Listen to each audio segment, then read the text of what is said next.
ఏంద్రా కేటీఆర్ నోటికొచ్చినంత ఇష్టం వచ్చినట్ల కూతలు కూస్తున్నావు. నోరు అదుపులో పెట్టకపోతే నాలుక బయటికి గుంజి కోసి పడేస్తారు తెలంగాణ ప్రజలు.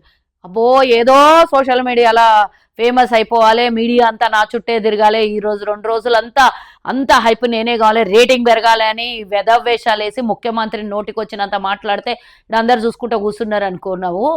మాకు ఒక మర్యాద సంస్కారం మా పార్టీ నేర్పించింది, కానీ ఇప్పటిదాకా ఆగినాం. ఇప్పుడు ఇక నువ్వు నోరు జారినాక ముఖ్యమంత్రిని పట్టుకొని రేవంత్ రెడ్డి గారిని ఇష్టం వచ్చినట్లు నువ్వు మాట్లాడితే ఊక్కునేదే లేదు బిడ్డ. ఒక్కొక్కళ్ళు నోట్ల యాసిడ్ పోసి మరి నాలుక బయటకు గుంజి కోసి పడేస్తారు అనుకుంటున్నావేమో. కానీ ఏం నోరా అది, లేకపోతే పెండ తడే అది? ఏం మాట్లాడుతున్నావు? ఏమిచ్చిర్రు మీరని తెలంగాణని అప్పుల పాలు చేసిర్రు. ఏం చెయ్యలేదని ఈరోజు నువ్వు తిడుతున్నావు. దుర్మార్గుడా, తెలంగాణ ఉద్యమకారులను మోసం చేస్తేవి, తెలంగాణ నిరుద్యోగుల్ని మోసం చేస్తేవి, తెలంగాణ రైతాంగానికి బెడిలేస్తేవి, పేదోనికి 3 ఎకరాలు దళితుని 3 ఎకరాలు ఇస్తానని మోసం చేసే మీ అయ్య, దళితుని ముఖ్యమంత్రి చేస్తా అని మోసం చేసే మీ అయ్య, KG to PG ఉచిత విద్య అని మోసం చేసే మీ అయ్య, అందరికీ పేదోళ్ళకి కట్టుకునేడానికి అందరికీ పైసలు ఇస్తా అని, లేకపోతే రైతులకి రుణమాఫీ చేస్తా అని, చుట్టుపక్కల ఉన్నటువంటి ఔటర్ రింగ్ రోడ్ అమ్ముకునే మీ నాయన చేసినటువంటి తప్పులన్నీ ఈరోజు రేవంత్ రెడ్డి గారి మీద మోపుతున్నారో వెదవా. ఇంకా మా ఇప్పటిదా కుట్టి కూర్చున్నారు. ఇక చూసుకుంటూ కూర్చుంటే ఇక మొత్తం కాంగ్రెస్ వాళ్ళందరికీ ఎగబడ్డారంటే మళ్ళీ బతకని కూడా బతుకో బిడ్డ. ఏం తక్కువ చేసిండనరా మాట్లాడుతున్నావు?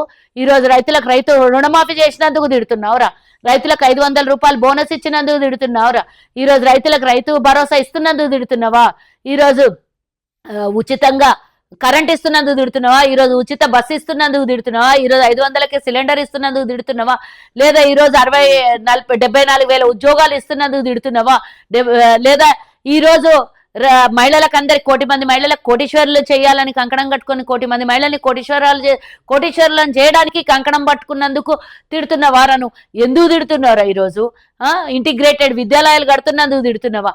మీ నాయన కాళేశ్వరంలో 1,00,000 కోట్లు ముంచిండానంటే ఎవడన్నొక్కడు రేపటి నుంచి అనుండి చెప్పు తీసుకొని కొడతా అంటే అదే చెప్పు తీసుకొని మరి పెండలు అద్ది నీ మొహం మీద కొడతారు.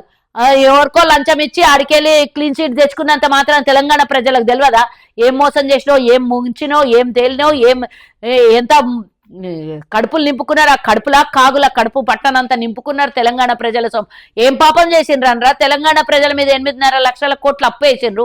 నువ్వు చేసిన అప్పుకి ఈరోజు వడ్డీలు కట్టలేక వస్తున్నది మా ప్రభుత్వము. ఎందుకురా ఇంకా మాట్లాడతావు? అది నోరా లేకపోతే ఇంకేదన్నా?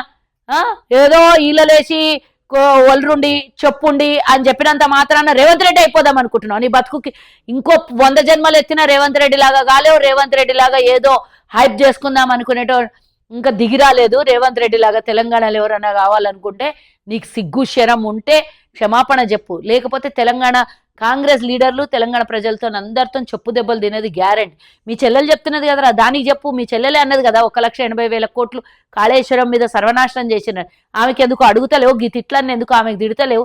దమ్ము లేదు ఆమె, ఎందుకంటే లైవ్ లో చూసింది కదా మీరు చేసినవన్నీ.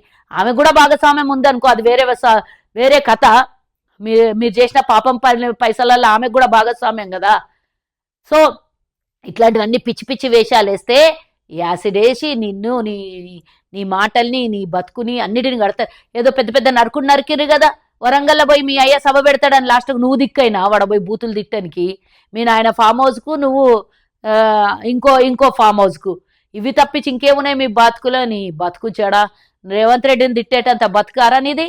నువ్వెంత నీ బతికెంత? చిప్పలు కడుక్కునే బతుకు. ఎవరి పేరో చెప్పుకొని బతికినో నువ్వు ఒంటరిగా వచ్చి రాజకీయాల్లో నిలబడి పైకి వచ్చిన బతుకారా నీది? అడ్డం పెట్టుకొని బతికినటువంటి బతుకు. అయ్యని అడ్డం పెట్టుకొని తెలంగాణ ప్రజల్ని సెంటిమెంట్ మీద అడ్డం పెట్టుకొని నువ్వు, నీ బావ, నీ చెల్లి, మీ నాయన, మీ చుట్టాలు, మీ బంధువులు, మీ బలగము, మీ కులము, అందరి తెలంగాణ ప్రజల సొమ్ముని తెగనాకేసి ఈరోజు మాట్లాడుతున్నావు బిడ్డ. మళ్ళా మాట్లాడు, చూసుకుందాం గాని.